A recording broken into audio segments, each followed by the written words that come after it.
துருக்கியில் 2 வார இடைவெளிக்கு பிறகு நேற்று மீண்டும் நிலநடுக்கம் ஏற்பட்டதால் மக்கள் பீதியில் உறைந்துள்ளனர். இந்த நிலநடுக்கத்தில் 3 பேர் உயிரிழந்தனர், 200க்கும் மேற்பட்டோர் காயமடைந்தனர். துருக்கியிலும் அதன் அண்டை நாடான சிரியாவிலும் கடந்த 6ஆம் தேதி நிலநடுக்கம் ஏற்பட்டது. அடுத்தடுத்து 2 முறை ஏற்பட்ட நிலநடுக்கத்தால் ஏராளமான கட்டிடங்கள் இடிந்து விழுந்து சேதமாகின. இடிபாடுகளுக்குள் சிக்கி 47,000 பேர் உயிரிழந்து விட்டனர்.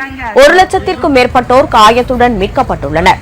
பூகம்பத்தின் பாதிப்பிலிருந்து இரு நாட்டு மக்களும் மீண்டு வராத நிலையில் நேற்று மீண்டும் நிலநடுக்கம் ஏற்பட்டது. ரிக்டரில் 6.4 அலகுகளாக பதிவான இந்த நிலநடுக்கத்தால் கட்டிடங்கள் குலுங்கின. இதனால் பீதியடைந்த மக்கள் தங்களது வீடுகளை விட்டு வெளியேறி தெருக்களில் தஞ்சம் அடைந்தனர். இந்த நிலநடுக்கத்தில் 200க்கும் மேற்பட்டோர் காயமடைந்ததாகவும் 3 பேர் உயிரிழந்து விட்டதாகவும் தகவல் வெளியாகியிருக்கிறது. இதேபோல் இந்தியாவின் மணிப்பூர் மாநிலத்தில் விஷ்ணுபூர் பகுதியிலும் நேற்று இரவு நில அதிர்வு உணரப்பட்டது. ரிக்டரில் 3.6 அலகுகளாக பதிவான நில அதிர்வால் அப்பகுதி மக்கள் அச்சமடைந்தனர். இதேபோல் இமாச்சல் பிரதேச மாநிலம் தர்மசாலா பகுதியிலும் லேசான நில அதிர்வு ஏற்பட்டதாக நில அதிர்வுக்கான தேசிய மையம் செய்தி வெளியிட்டுள்ளது. உங்கள் Raj digital TV OTT app இப்பொழுது ஆண்ட்ராய்டு டிவி பெரிய திரையில் கண்டு மகிழுங்கள்.